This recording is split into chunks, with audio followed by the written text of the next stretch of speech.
very good morning to everyone from the beautiful town of Safranbolu. It cannot get slower, it cannot get simpler.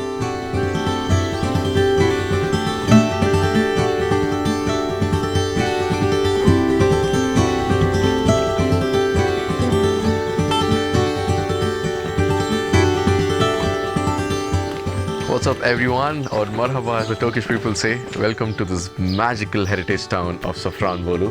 Safranbolu is a 1,000-year-old Ottoman city which looks exactly like a 1,000-year-old Ottoman city, even though it's the 21st century. And we came here last night by bus. It was pretty dark, so we couldn't see what was happening. But this morning, man, when we woke up, we had these incredible picture-perfect views of old Ottoman houses lined right in front of us. And needless to say, we were pretty much mind blown. The idea right now is to go deep and down into the center of this beautiful town and explore it before the busyness and the bustle catches up. So let's go.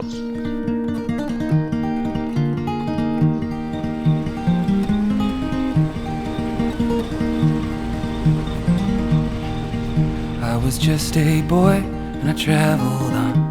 I knew not where I'd lie. Oh, mama was gone, my pa moved on, but I'd seen that blinding light. And a fire burned so deep and wide, my heart was clear and bright. So the town of Safranbolu has a fascinating origin story, and the old town structure pretty much reflects that. This town started out as a caravanserai town, and that meant it saw hundreds of travelers and traders coming in for many centuries. So you'd have a caravanserai, which is where the travelers would stay, and because they would need somewhere to pray, you had the mosque or the kami right in the middle, the center of all of it. Next to it would be the hammam, where these passers-by would go in for a ritual cleanse because they had long journeys, of course. And around it were the markets. So you can tell that pretty much everything that was built to support this ecosystem, and it worked like a well-oiled machine.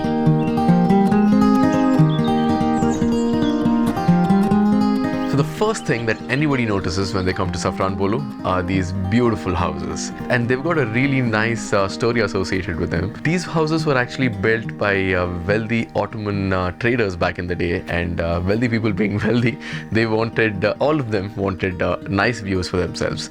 That's why all these houses are built in such a way that none of them obstruct the other one's views, and that's why they're sitting on slopes. Often when you visit these places which have a lot of history, you might find one or two heritage buildings which are well preserved, but this is one of those really stark examples where the entire town has vernacular architecture, and it's preserved pretty much true to how it used to be hundreds of years ago. So I was just noticing the streets here, which are cobblestone, but the big difference I see between the streets here and any other place that has cobblestone streets is that this is not fancy. This is like the real deal. It's not done for decorative purposes. When I read on the internet, I figured that these were this way because a lot of horses and caravans used to use these streets back in the day, and this, I guess, is better for grip. But I'll tell you what, it's definitely not good for human grip because I've been wearing sneakers since morning and I've been slipping left, right and center.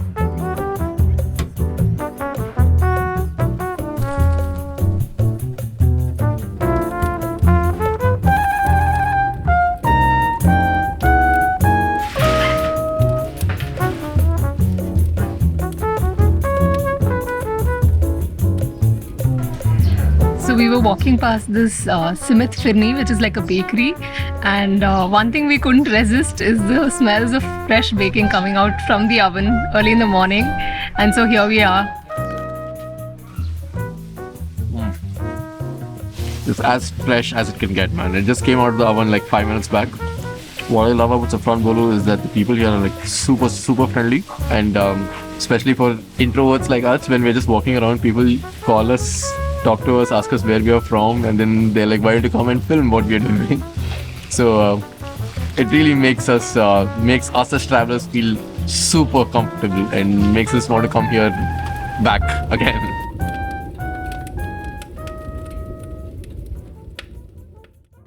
Close to noon is when Safranbolu stops pressing the snooze button, and you kind of see it reflect everywhere.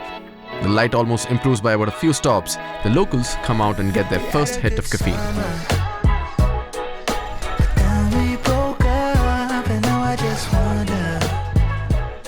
We decided to hit the streets and get familiar with that side of this town, which is a bit of a rarity where we come from. I mean, the last time I remember going to a Blacksmiths Market was when I got that upgrade in Age of Empires. So here we were, doing some window shopping in the bustling Blacksmiths Markets of Safranbolu. And thanks to Google Translate, we did make a few friends. So an export level usage of Google Translate right here. Oh, he said he wanted to offer us tea. Though we didn't take up that offer of an afternoon tea, we asked if him and his friends could show us the inner workings of the market. And as friendly as the people of Safranbolu were, he gladly agreed. First stop, the local locksmiths. The blacksmith traditions of this town date way back to the days of the old Silk Route, when many a caravan might have needed a fitting up. Over time, the swords, helmets and the horseshoes soon gave way, and the artisans found new ways to express their craft. Today, the locksmiths of Safranbolu create some of the most hardcore locks that are coveted buys for large doorways of palatial homes. Another such modern adaptation of smithery is a link to a Turkish favorite, the barbecue.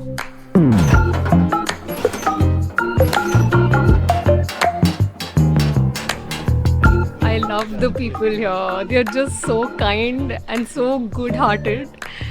So this man was just showing us how he makes a Turkish grill from scratch, and he explained us most of it, and even though we didn't understand a lot, he was so intent and earnest. It's very heartwarming. And the thing is, when we're in cities, we forget where things come from, but when you see it being made by hand, you're like, oh my god, that takes so much work. We could have just gone to a store and bought a grill which is machine made, but then he makes it with so much care and he's so invested, right? You see the hard work. You see the work and the love.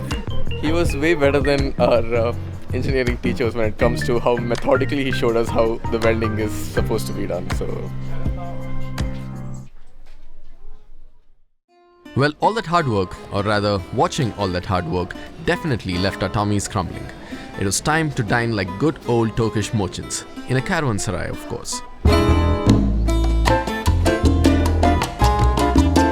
So we are at Sinsihan, which is a caravanserai around which the town of Safranbolu grew. Caravanserais are like these rest side inns where people who used to travel on the Silk Road hundreds of years ago used to stop by, and it was usually for the camels and the horses to get their R&R between long journeys. They would have these stalls where the animals could rest, and they would give them troughs of water and their fodder, and there was also places where their caretakers and the merchants could rest. So it was kind of like an informal hotel/hostel. The architecture of a caravanserai was pretty straightforward. There was always a central courtyard, and they would also have these small enclosures where you would have the animals going in. Usually the chambers were for the merchants or the caretakers of the animals. So we've just been digging into this peruhi, and peruhi is like pasta but not really. It's like ravioli filled with a yogurt based filling. Oh man, Pooja. What's the filling like? The filling is goat cheese. It is a bit tangy and sour, and it's drenched in some sort of an oil. It's butter. Yeah, it's butter. I'm not sure how healthy this is, but looking at all the Turkish people and how fit they are, I think it has to be healthy. At least that's what I tell myself. I don't mind taking another plate of this. What are you saying? I really love it, man. So what we've got here are these stuffed bread pockets, and the bread is not like your regular bread. Somewhere between a naan and the bread that you get in your bakeries, and inside they have cheese and spinach. What do you think? It's good. It's almost like a pizza, no? It's like a spinach margarita sort of a thing. The taste is not as unique as the peruhi's taste was, which was peruhi was something that we've never tasted before. This does taste a little bit like garlic bread cum pizza, but I still like it.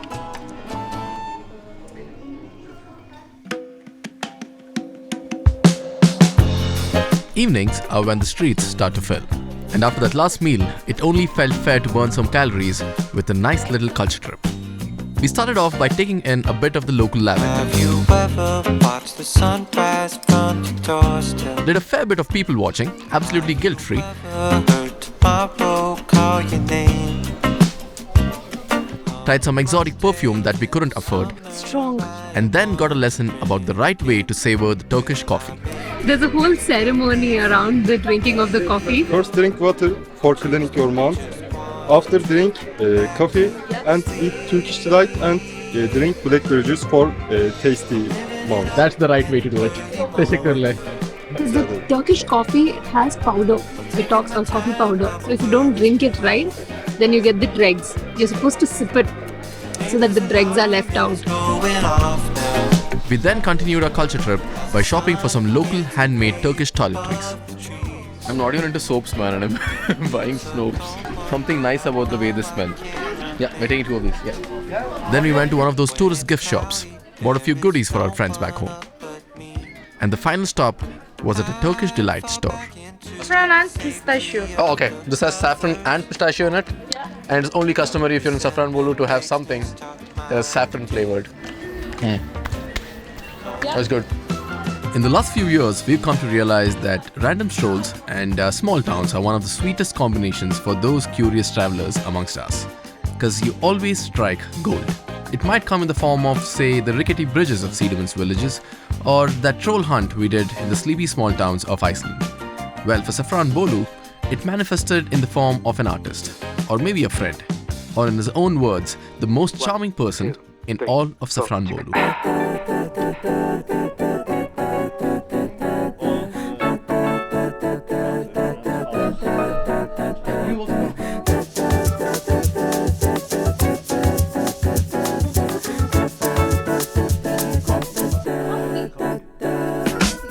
After a few mandatory exchanges through Google Translate, we began to understand that Sakin was preparing for an art exhibition scheduled after a few weeks. And most of his work was about the history and culture of Safranbolu, which he very graciously took us over. Amongst his many paintings, we could spot a few familiar faces, like the blacksmiths we met earlier, or the Simit Firni we explored in the morning, and the Sinsihan where we had our lunch at. By now, we had already spent more than an hour with Sakin, and the Translate app began to feel redundant, because we were very well communicating through vibes. And it didn't take long for us to figure why Sakin was the self-proclaimed the most charming man in all of Safranbolu. So Sakin was showing his sort of his slam book, and he's showing how some of his fans have gifted him strands of their hair. Yeah, like this one here. And he's asking Pooja to give a portion of her hair, which she's not willing to. And the next thing he said was, okay, why don't you give me some of your nails? Smash Korean girl. After we goofed around for most of the evening, Sakin decided to make some quick personalized art for us.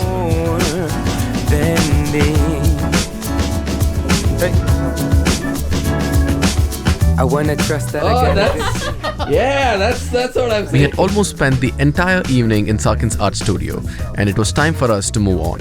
In one of the most sweetest gestures possible for an artist, Sakin allowed us to complete one of his art pieces, and as a parting gift, gave us one hell of a mirror-cracking pose. All this while, Safranbolu was preparing to head towards the night, and we soon figured that this place only got livelier after the sun went down. People came in hordes to grab some guilty dinner-time snacks, and has anyone ever heard of midnight coffee? Seriously, only in Turkey, people. Only in Turkey. As for us, well, you know us. Alright people, it's about 10:45 in the night, and we have decided to call it a day here in Safranbolu, and what a beautiful, soulful day it's been. We spent about 5 or 6 hours here roaming the streets of this market, and the number of people we've met and the number of friends we've made in these 5 hours is just absolutely incredible. Right from blacksmiths to shopkeepers to people who invited us into their homes, artists. It's been such a heartwarming experience, and both me and Pooj hope that we come back to this place someday and meet these people once again. So that's it for today. Bye bye.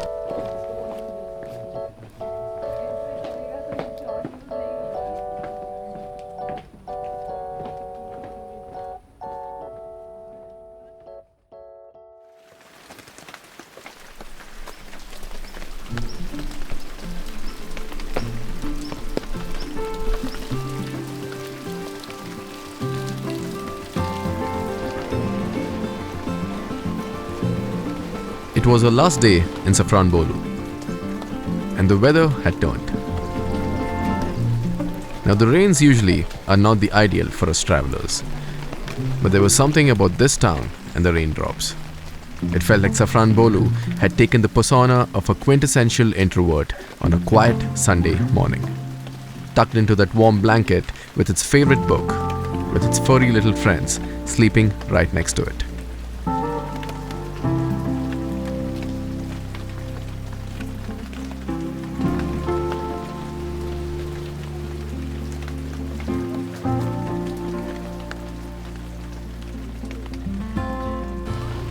Right, everyone. Very good morning again from Safranbolu. As you can see, the weather today is not on our side. So a lot of our plans for today kind of got cancelled. But to compensate, we have come for a grand Turkish breakfast. So this is a Turkish breakfast spread, or the kahvaltı like it's called. And it's a very elaborate spread. So it's almost like a feast to kick off the day. So they've got like regular green olives, and then they have the black olives. There's ketchup, there's mayo, there's jam, there's honey, there's butter, there's potatoes, cheese, cucumbers, tomatoes and peppers. So it's like a lot of fresh ingredients and bread to be had with these different dips and sauces. What is this one? It is coming.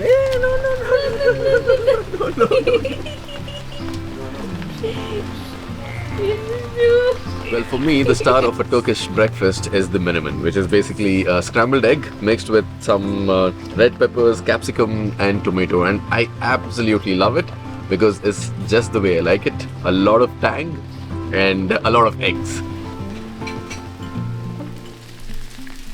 Oh no, it looks like it's closed.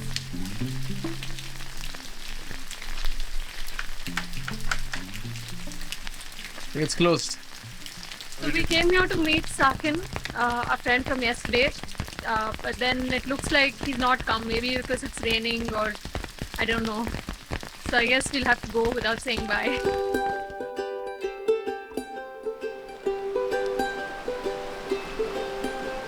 It wasn't just our last day here in Safranbolu, but also our last day in Turkey. And it just didn't feel right to stay at our Airbnb waiting for the rains to stop. We decided to head a few hours north of Safranbolu so we could beat the rains and maybe embrace the Turkish wilderness by hiking that lonely trail next to a noisy stream leading to nowhere in particular. Rise to rest where wounds get dressed, the table's full. The sound of laughter in the halls. Light the fire and around. Join together, singing loud. Raise the glass and joyful beat. Hold the last one family. So we've been walking for about an hour and it's starting to pour, but we already see the signs of a little mountain village. We're going to go and see if we can get some shelter over there. Man.